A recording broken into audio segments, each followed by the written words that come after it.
Our story begins with Shadow reminiscing just outside the borders of Westopolis.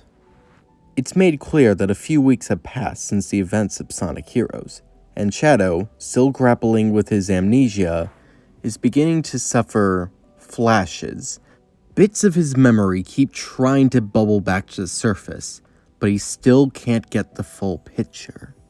He remembers running through hallways with a girl he can't recognize. Following them is a group of heavily armed soldiers. As a pair of shutter doors lock the intruders away from the pair, one of the soldiers raises his gun, and then... Maria! Shadow shudders to himself. He's been trying to suppress these memories. He wants to focus on the here and now, but every time this happens, he can't help but wonder, what do they all mean? Who is this Maria?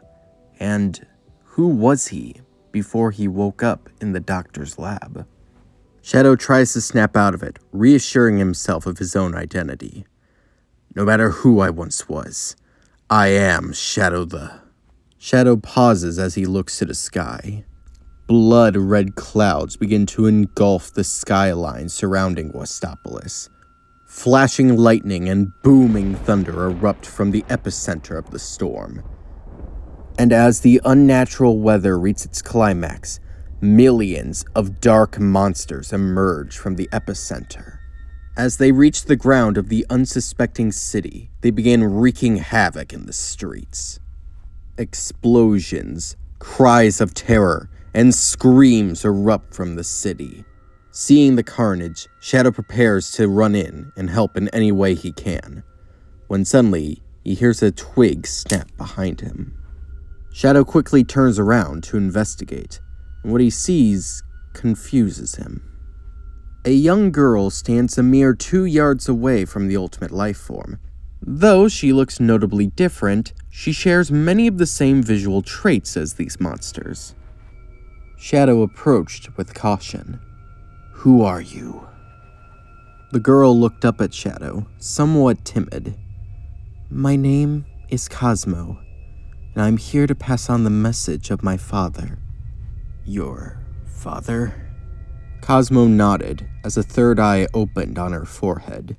Shadow seemed slightly alarmed by this. The eye began to glow red as a projection emerged from it. From the scarlet light emerged a monstrous creature with no lower half. Donned in a brown cloak and golden gems, the creature, with its third eye, looked down at Shadow. "As you can see, the day of reckoning will soon be here. Find the 7 Chaos Emeralds and bring them to me, as promised." "What are you talking about? And how do you know my name?" Before Shadow could get his answers, a series of explosions erupted in front of him, with Cosmo disappearing in the carnage. What was that about? Who are these guys? How do they know me? And what are they planning? Well, guess I won't get any answers standing here. Better get moving. With that, Shadow skates into Westopolis to put an end to the chaos, and hopefully get some answers.